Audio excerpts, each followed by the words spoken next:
વઘારેલો રોટલો માર્ચમાં ફાઇનલ એક્ઝામની તૈયારીઓ ચાલશે હવે બધી છે દેશી રોટલાનું શાક. કોણ દેખે છે આમાં ટેડી બિયર જેવું? હે પ્રેન્ક કરી ચાલો. જો ગાઈઝ અમારે કિચન છે ને અત્યારે ચાલુ હોય. હેલો એવરીવન, કેમ છો બધા? આઈ હોપ કે બધા મજામાં હશો. જય શ્રી કૃષ્ણ, રાધે રાધે, જય સ્વામિનારાયણ બધાને. તમારે બધાનું સ્વાગત છે આજના એક નવા બ્લોગમાં. અને વાગી ગયા છે સાંજના 8 અને અત્યારે વિડીયો મેં સ્ટાર્ટ કર્યો છે. આજે કાંઈ બ્લોગિંગ કર્યું નહોતું આખો દિવસ, પણ અત્યારે છે ને આપણે બનાવવાનું છે એક રેસીપી. તો મેં કીધું ચાલો તમારા લોકો સાથે પણ હું શેર કરું. વઘારેલો રોટલો મારે બનાવવો છે. બાજરાનો રોટલો પલાળી દીધો છે છાશમાં, જે હતો ઠંડો. મેં બપોરે બનાવી લીધા હતા કેમ કે ઠંડા હોય ને તો મસ્ત આમાં ચોળાઈ જાય, એટલે છાશમાં પલાળ્યો છે ખાલી. માર્ચમાં ફાઇનલ એક્ઝામની તૈયારીઓ ચાલશે હવે બધી, તો એ કરાવવું તો પડશે જ. તો માન્યાને સ્પેલિંગ રીડ કરવા બેસાડી છે ને મીસુને છે થોડુંક રાઇટિંગ કરવાનું, એ કરતી હશે.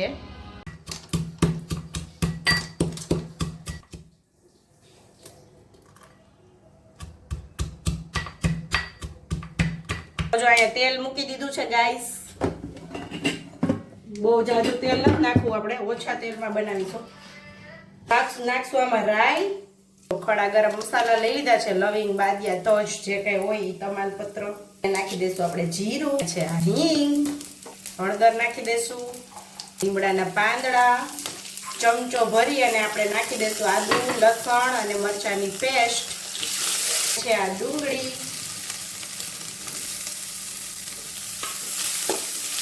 આમાં થોડુંક મીઠું નાખી દે આપણે એટલે ફટાફટ ચડી જાય. ડુંગળી છે ને અડધી મતલબ ઓલમોસ્ટ ચડવા જાય એવી છે, તો આપણે નાખી દેશું હવે આમાં ટમેટા.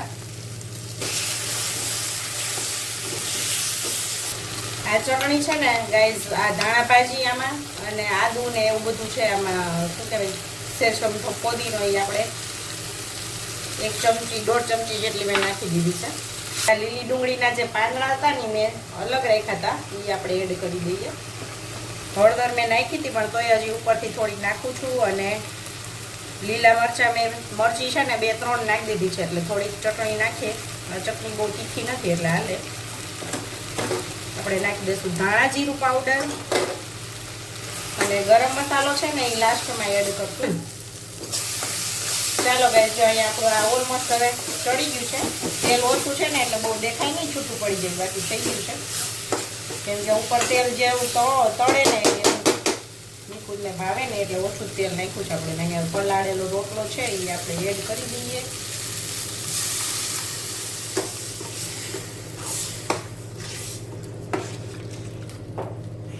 તો ગાઈસ આમાં છે ને આપણે જો ઓલું જેમ જેમ ચડતું ગયું ને ડુંગળી ટમેટા ને એમાં મેં મીઠું નાખ્યું હતું, રોટલોય મીઠાવાળો છે.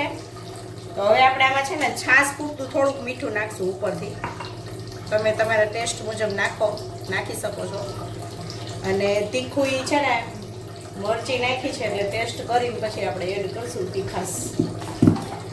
દેશું થોડીક એવી ખાંડ, કે આપણે છાશ નાખી છે એટલે ખાંડ એ નાખવી જ પડે. તો ટમેટા મેં છે ને 3 નાખી દીધા છે. અને થોડોક એવો નાખશું આપણે આમાં ગરમ મસાલો, જે છે મહાલક્ષ્મીનો. તો મને આ મહાલક્ષ્મીનો જ મસાલો ગમે, બીજો એકેય મસાલો ગમે નહીં, ગરમ મસાલો. તો હવે આને આપણે ઉકળવા દઈએ આમને 5 મિનિટ 10 મિનિટ. ચાલો ગાઈસ, અહીંયા જો રોટલાનું શાક રેડી થઈ ગયું છે. આમાં નાખી દઈએ ધાણા ભાજી. હાલો, જો નિકુંજે આવી ગયા છે. ચાલો બધા રોટલાનું શાક ખાવા. અને અહીંયા રોટલાનું શાક ટેસ્ટ કરીને કયો કેવું છે, દેશી રોટલાનું શાક. યસ. ચાલો, અમે થઈ ગયા ફ્રી અને હવે જાય છીએ ગાર્ડનમાં બેસવા માટે. બધા એવા છે અહીંયા. નિકુંજ વેઇટ કરે છે અહીંયા અમારી હારે જ હતા, પણ અહીંયા હાલવામાં ફટાફટ પહોંચીએ.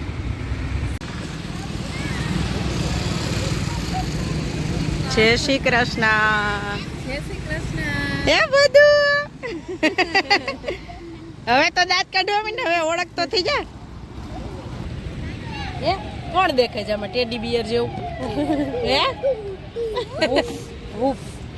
ચાલો, જો હું ઉપર આવી ગઈ છું અને નિકુંજ છે ને થોડાક વહેલા આવી ગયા હતા. અમે હજી બેઠા હતા, એ થાક્યા હતા ને તો આવી ગયા ઉપર.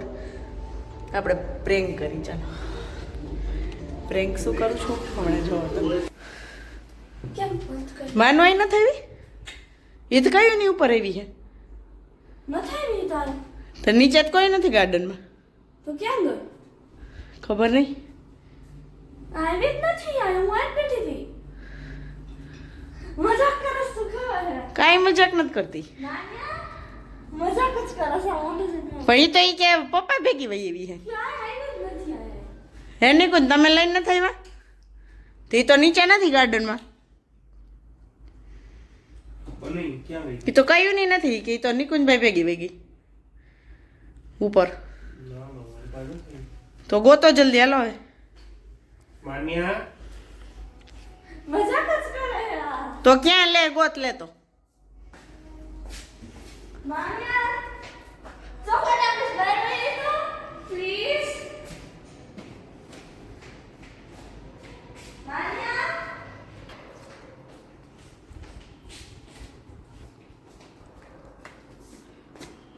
અહીંયા હંતાડી છે તે ના સાચે નથી આવી હું આયા જ બેઠી હતી તો અમે તો અડધી કલાક થયા ને બેઠા એ તો નિકુંજભાઈ ભેગી વહી ગઈ ઉપર હા ચાલ રોવા માંડતી ની એ જેસુક અંકલ ભેગી કા એને ઘરે કેમ લઈ ગયા આંટીની ધરારથી શું કરશે ને રોકાય કાલ રવિવારે લે બોલો ના પાડી તો બેહાડી દીધી હર્ષિત આંટીએ બાઇકમાં બેહાડીને લઈ ગયા તોય નહીં છોકરાનો બહેડા હું કહું નહીં હમાવ કરી તોય બેસાડીને લઈ ગયા એ કે રજા એ શું માનતો તમને ઈ કે. કઈ લે આખો નહીં હવે કઈ તારે હવે મજા આવશે ને હોય ને એટલે બાંધે અને માન્યા મીસુન રજા હોય ને માન્યા સ્કૂલ ચાલુ હોય ને તો એમ કે કઈ આવશે મમ્મી માન્યા હવે કેટલી વારે કઈ આવશે હવે જો ગાઈઝ અમારે કિચન છે ને અત્યારે ચાલુ હોય રાતના 11 વાગે જો અહીંયા વટાણા શેકાય છે આ શેકેલા વટાણા અહીંયા ખાધેલા વટાણા અહીંયા ભરેલા વટાણા હજી એક નવી મસ્ત વસ્તુ તો અહીંયા જો વટાણા શેકેલા ખવાય છે માન્ય બેન નથી નતર એને બહુ જ ભાવે વટાણા છે ને શાક બનાવે લેતા હોય અમારે કાચા ખાવા માટે લઈ શાક બહુ ઓછું બને અમારે પણ આ વખતે તો હજી બનાવવું છે ખાતા શીખવાડવું છે હવે વટાણા બટેટાનું શાક રોજ રોજ નવા નવા શાક હું બનાવું તે ભાવે મને કેટલી વાર કીધું મને ભાવે પણ માનતી નથી હમણાં હવે બોલવા માંડી ભાવે અને પેલા એકવાર બનાવ્યું ને તો કે વટાણા બટેટાનું શાક મને ના ભાવે નાની હતી તે તું હવે હમણાંની વાત 3 વર્ષ પહેલા હવે હમણાંની વાત છે તું અહીંયા આ થોડાક ટાઈમ પહેલાની 2 મહિના પહેલા વચ્ચે એકવાર બનાવ્યા હતા મારે પીવો છે ઉકાળો આપણું તું વટાણા ખાઈ લે અને હજી જો ટમેટા લઈને આવી છે ટમેટા કાઢી આવી છે ચાકુ ને કાથરો ટુપાડી છે હવે એટલે શું કરું તારે હવે ગેસ કરો શું કરવાની છે શું હોય મમરાને તબડકો કરશે હમણાં તબડકો અત્યારે એ મમરા બનાવીને ખાય જો તમે ટમેટા લઈને આવી છે પાછા 2 ટમેટા તો આપણું પ્રેન્ક કેવું લાગ્યું તને મીશુ સાચું લાગતું તને મને પેલા તો એવું લાગ્યું કે ના ના ખોટું બોલે તું દાંત કાઢતી હતી એટલે મને ખબર હતું કંટ્રોલ ન કરી એક તારી કઈ નહીં દાંત કઈ નથી તારા ફેસ ઉપર સ્માઈલ દેખાતી મને ખબર પડી ગઈ તારા ફેસ જોઈને ખોટું બોલે પછી પાછી સિરિયસ નિકુંજ તો ઉભા જ નથી એને ખબર હોય બધું માર પાસે રાખી ગયા તે છુપાડી હે કે ઘરમાં એને પછી મને થોડું ખાચું લાગવા માંડ્યું ધીમે બોલ નિકુંજ ને તાજ નીંદરે આવી ગઈ છે વાવ જો પાણી અત્યારે નાખજો મમરા બનાવડાવ્યા છે અને પાછા મારી પાસે બનાવડાવ્યા તું બનાવ મમ્મી તારા બહુ ભાવે બાકી એવી છે ને બાકી કઈ નથી ભાવે એટલે હાલો બધા મમરા ખાવા હાલો હાલો રાતના 11 સાડા 11 તો આજના વિડીયોનો એન્ડ અહીંયા જ કરશું મળશું એક નવા વિડીયોમાં નવા કન્ટેન્ટ સાથે ત્યાં સુધી આવજો બાય બાય જય શ્રી કૃષ્ણ બધાને ગુડ નાઇટ